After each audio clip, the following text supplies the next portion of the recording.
मेरे पार्टनर थे, वो हमारे साथ आए, उन्होंने 1 करोड़ रुपया लगाया, तब हम मैन्युफैक्चरिंग कर पाए।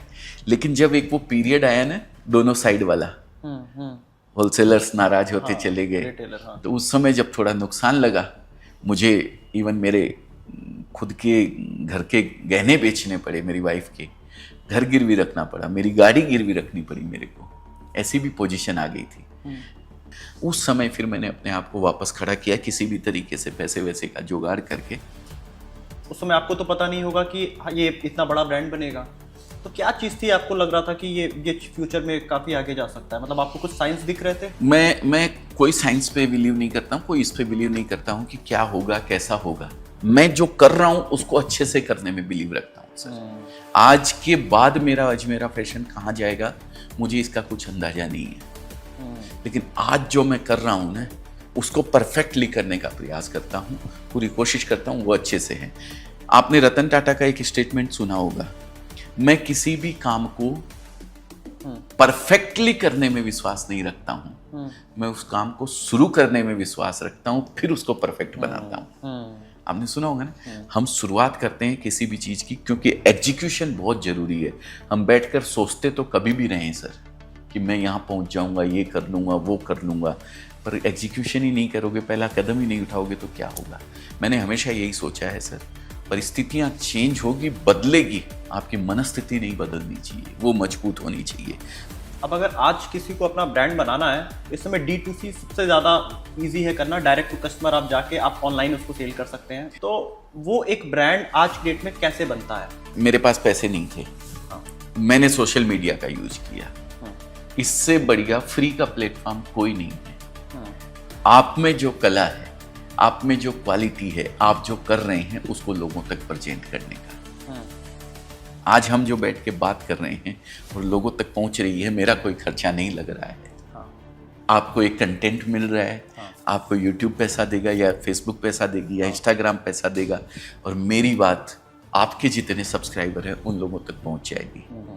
ठीक है, इससे बढ़िया कोई साधन नहीं है। चाहता तो मैं भी टीवी में था, जाता तो मैं भी सिनेमा में जा सकता था, लेकिन बजट कहाँ है। मैं अपने प्रोडक्ट को महंगा नहीं करना चाहता हूँ। आज मेरे अगर मैं फॉलोअर्स की बात करूँ तो लगभग 4 मिलियन फॉलोअर्स हैं सर, 40 लाख, 30 से ज़्यादा चैनल है। मैं उनके लिए वीडियोस बनाता हूँ, अपनी बात को, रोज प्रोडक्ट नए आते हैं तो रोज उनको दिखाने का प्रयास करता हूँ। दिखाना आपको पड़ेगा सर, बताना आपको पड़ेगा। कहते हैं जंगल में मोर नाचा किसने देखा। तो इससे बढ़िया प्लेटफॉर्म कोई नहीं हो सकता है। आप यूट्यूब पे आप देखते हो कितने यूट्यूब के ऊपर गाने वाली गा के चली गई है, लिपसिंग करने वाली कोई लेडी बैठी है, खाली लिपसिंग करके लोग आज उसको जानते हैं। ठीक है, तो ये एक अच्छा प्लेटफॉर्म है जहाँ से आप अपने ब्रांड को लोगों तक पहुँचा सकते हैं। आप जो कर रहे हैं उसको लोगों तक पहुँचा सकते हैं। तो बेसिकली अब क्लोथिंग में 3 कैटेगरीज होती है, एक लेडीज वेयर, मेंस वेयर और एक किड्स वेयर। एक फर्निशिंग आइटम होते हैं क्लोथिंग के अंदर। अच्छा, home curtain, bedsheet, towel, hanky, lungi, dhoti, ये तो मेंस वेयर, किड्स वेयर इनमें आ गए। इन सभी मार्केट के बारे में थोड़ा बताएंगे। इस समय कस्टमर किस तरह बाइंग करता है, मतलब ज़्यादा बड़ा मार्केट किधर है? अच्छा, वुमेन्स वेयर का मार्केट बहुत बड़ा है और वो बड़ा रहने ही वाला है सर। बट सर, इस बिजनेस में ये हो चाहे कोई बिजनेस हो, सबसे इम्पोर्टेंट है कस्टमर। तो आज की डेट में कस्टमर की साइकी बताइए सर थोड़ा। वो खुद नहीं सोचता है, वो देखता है, फिल्म देखता है।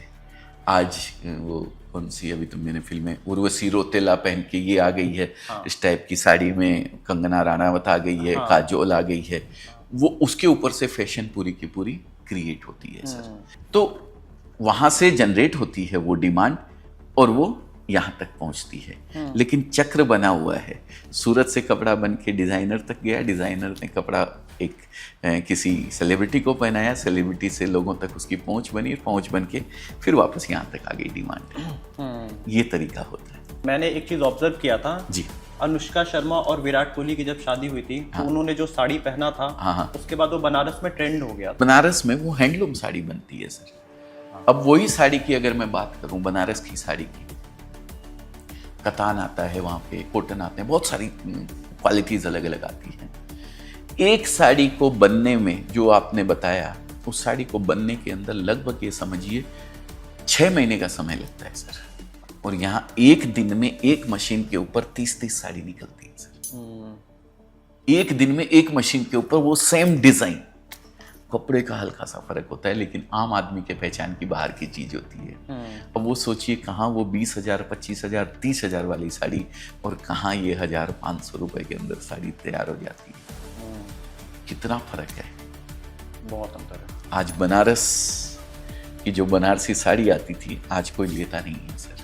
आज सूरत से जो रेपियर की साड़ी आती है पूरी, जो फाटका मशीन पे बनती है, रेपियर मशीन पे बनती है, वो सब साड़ियाँ पहनते हैं सर। तो सर बनारस के साड़ी मार्केट का डिक्लाइन क्यों हुआ आपका? इसीलिए हुआ सर, अच्छा, ये मशीन्स की वजह से? मशीन्स की वजह से। जो इंफ्रास्ट्रक्चर, जो मशीनें सूरत के पास है वो बनारस में नहीं है। बनारस में तो वो फाटका मशीनें चलती है आज